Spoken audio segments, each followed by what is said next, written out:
Halo teman-teman semua, balik lagi sama gua Hendy dari Studi Series. Dan kali ini kita akan lanjut ya ngebahas seri pembelajaran kimia organik kelas 12. Masih di bab yang sama yaitu bab amina, dan kali ini kita akan ngebahas tentang physical and chemical properties of amin, atau sifat fisika dan kimia dari senyawa amin. Tapi untuk video sekarang kita akan bahas dulu yang sifat fisika atau physical properties, dan di video selanjutnya kita akan bahas yang chemical properties. Oke, tapi sebelumnya kita recall dulu ya materi di video sebelumnya, di mana kita udah ngebahas mengenai tata nama senyawa amina gitu.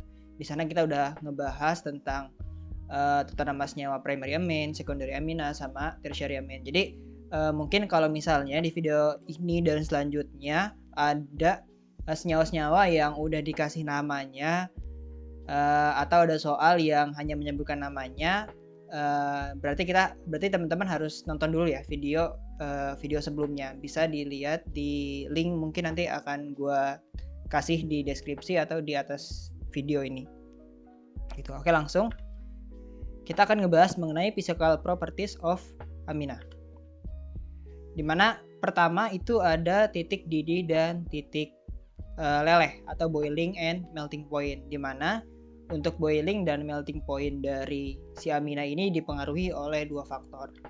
Faktor yang pertama adalah jumlah dari atom yang ada di senyawa amina tersebut, dan juga ada interaksi di antara molekul amina gitu, dimana dua faktor ini akan pengaruhi besar dari titik didih dan titik leleh senyawa amina. Oke, pertama kita akan bahas dulu bagaimana pengaruh jumlah atom terhadap titik didih dan titik leleh amina. Increasing number of atoms mean we need more energy to melt or boil amine compounds. Berarti maksudnya di sini semakin tinggi jumlah atom atau semakin banyak jumlah atom dalam senyawa amina, berarti kita membutuhkan energi lebih untuk melelehkan atau mendidihkan senyawa amina tersebut gitu. Dalam artian berarti titik didih sama titik lelehnya akan semakin tinggi. Berarti bisa kita simpulkan bahwa semakin meningkatnya jumlah atom, titik didih dan titik lelehnya juga ikut makin tinggi. Contohnya, nih di sini ada 3 buah senyawa amina dengan jumlah atom karbon yang berbeda. Yang pertama ada heksanamina. Itu adalah amina dengan jumlah atom karbon sebanyak 6. Terus ada propanamina, amina dengan jumlah atom karbonnya 3, dan juga ada metanamina, amina dengan jumlah atom karbonnya 1. Nah, bisa kita lihat semakin banyak atom karbon, di sini yang paling banyak ada heksanamina, itu titik didihnya semakin tinggi ya. Heksanamina 131 derajat dengan jumlah atom 6, terus menurun ke propanamina karena jumlah atomnya juga menurun jadi 47,8, dan metanamina dengan jumlah atomnya 1, atom karbonnya 1, itu boiling point-nya minus 6,3 derajat Celcius. Seperti itu. Nah, selanjutnya selain jumlah atom, faktor yang mempengaruhinya juga selanjutnya ada interaksi antara molekul. Interaksi antara molekul amina. Nah, untuk jenis amina yang primer dan sekunder, interaksinya itu adalah hydrogen bonding atau ikatan hidrogen. Ilustrasinya sebagai berikut. Jadi di sini ada ikatan hidrogen antara si atom H yang ada di amina dengan PEB di atom N di amina lainnya gitu. Jadi hubungannya adalah ikatan hidrogen. Bisa kita ilustrasikan dengan garis titik-titik di sini. Ini ikatan hidrogennya. Gitu. Dan sedangkan untuk amina tersier, jenis interaksinya itu adalah gaya van der Waals atau van der Waals force. Kenapa nggak ikatan hidrogen? Karena di amina tersier itu nggak ada atom H yang berikatan sama N. Gitu. Adanya alkil yang berikatan sama N. Maka jenis interaksinya itu adalah gaya van der Waals. Gitu. Nah, karena kita tahu bahwa ikatan hidrogen itu lebih kuat dibandingkan dengan gaya van der Waals, maka kita juga tahu ya bahwa semakin kuat interaksi antara molekul, maka semakin sulit juga atau semakin tinggi juga energi yang dibutuhkan untuk memutuskan ikatan tersebut.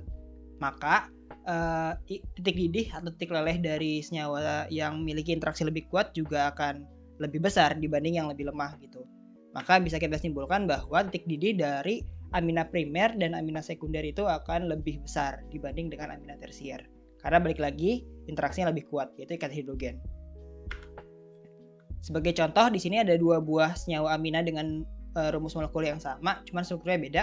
Pertama ada propanamina, di mana dia adalah amina primer dengan atom karbon 3, dan juga ada NN dimetil metanamina, di mana dia adalah amina dengan atom karbon 3, cuman dia amina tersier. Bisa kita lihat bahwa titik didihnya ini jauh ya. Kalau propanamina itu 47,8, kalau misalnya NN dimetil metanamina itu 2,9 gitu. Itu bisa kita lihat ya, kalau misalnya interaksinya beda, maka titik didihnya juga beda. Walaupun rumus molekulnya sama gitu. Nah, tadi kan hubungan pengaruh interaksi molekul terhadap titik didih di senyawa amina, sama-sama senyawa amina gitu. Nah, gimana kalau misalnya kita bandingkan titik didih senyawa amina tersebut dengan senyawa lain yang punya gugus fungsi yang berbeda? Nah, di sini kita bandingkan dengan alkohol sama ether ya.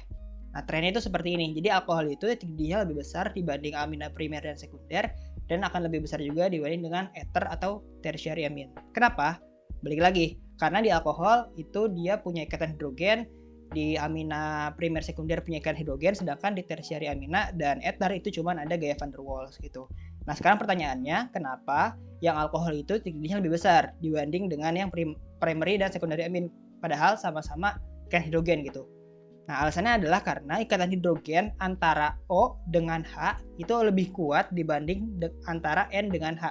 Kenapa lebih kuat? Karena keelektronegatifan atau tingkat kesukaan atom O terhadap elektron itu lebih kenegatifan dari atom O itu lebih tinggi dibanding dengan N.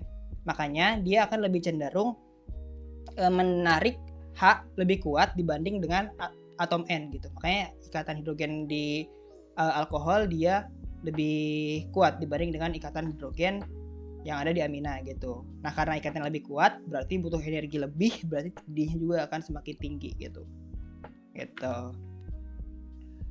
Nah, itu untuk titik didih dan titik leleh. Nah, sekarang sifat fisika yang selanjutnya adalah polaritas. Polaritas itu juga ada faktor yang mempengaruhinya. Pertama adalah interaksi dengan air, dan selanjutnya adalah panjang dari rantai hidrokarbon. Nah, yang pertama adalah interaksi dengan air. Nah, semakin banyak interaksi antara senyawa amina dengan molekul air, maka akan memberikan efek kepolaran yang semakin kuat. Dalam artian dia semakin mudah larut dalam air. Gitu. Berarti polaritasnya makin tinggi lah. Gitu. Nah, rumusnya kayak gini. Semakin tinggi interaksi, semakin banyak interaksi dengan air, maka polaritasnya juga akan semakin tinggi. Nah, ilustrasinya sebagai berikut. Gimana sih interaksi ya antara amina dengan air? Itu adalah dengan ikatan hidrogen. Karena kita tahu bahwa air itu juga punya hidrogen dan juga oksigen yang bisa berikatan dengan H di senyawa lain yang bersifat parsial positif ya. Jadi dia bisa berikatan hidrogen dengan amina si air itu. Nah, kalau misalnya amina dia punya atom H lebih di N-nya, misal kayak amina primer atau amina sekunder, dia itu akan lebih banyak interaksinya dibanding dengan amina yang H-nya lebih dikit, misal kayak tertiary amina yang bahkan nggak ada H-nya gitu. Nah, untuk amina primer yang ada di sini, dia kan interaksinya ada 3 ya dengan air. Ada 1, ada 2, ada 3 interaksi kan hidrogennya. Nah, sedangkan untuk yang tersier itu cuma ada 2. Nah, berarti kepolaran dari amina primer itu akan lebih besar dibanding dengan kepolaran dari amina tersier gitu. Dan bisa kita simpulkan juga bahwa si senyawa amina primer itu bakal lebih larut dalam air ketimbang dengan amina yang tersier. Dan juga sebaliknya ya.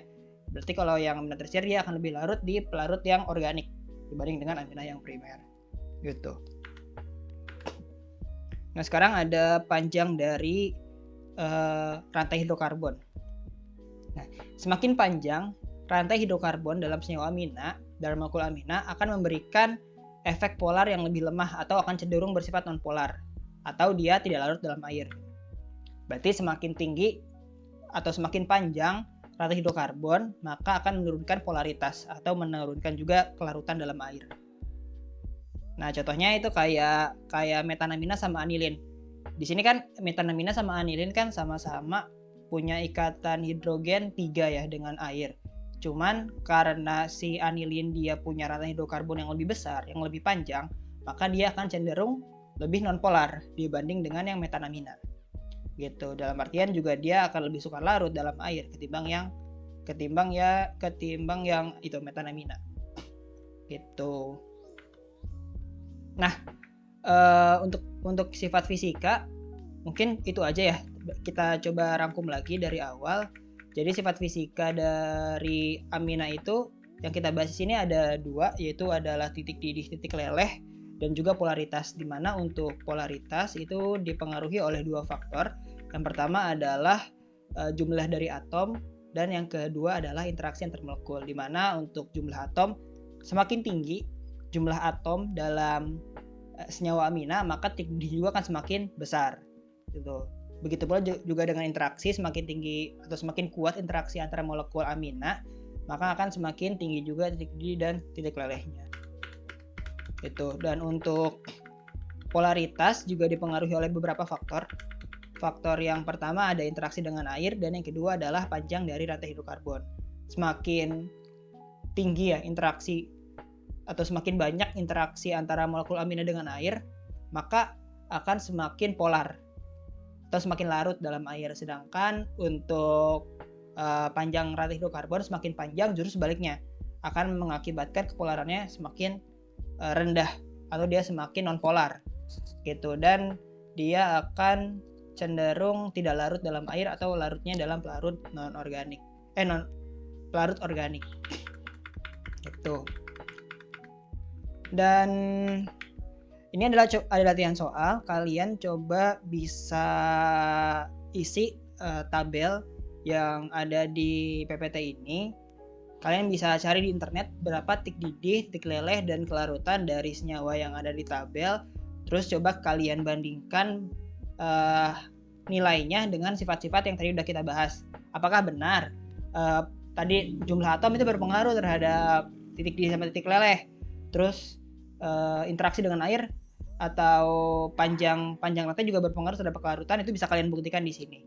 Nanti kalian bisa cari dulu jawabannya, terus kalian bisa hubungkan lah ilmu yang tadi kita bahas dengan data-data yang udah kalian dapat gitu. Kalau misalnya masih bingung, kalian bisa coba diskusi aja di kolom komentar jawabannya, nanti kita diskusi bareng-bareng di sana. Oke, paling untuk video kali ini cukup sekian. Dan di video selanjutnya kita masih akan membahas mengenai physical dan chemical properties of amin, cuman akan lebih fokus ke bagian sifat kimia atau chemical propertiesnya. Nah, dari gua cukup sekian. Jangan lupa buat teman-teman follow juga Instagram Studi Series di @studiseries_ dan juga subscribe channel YouTube Studi Series. Dan jangan lupa juga untuk like, share, dan subscribe channel YouTube kita untuk mendukung Studi Series, dan kita juga jadi lebih semangat buat upload video-video selanjutnya. Dari gue cukup sekian. Terima kasih. Wassalamualaikum warahmatullahi wabarakatuh.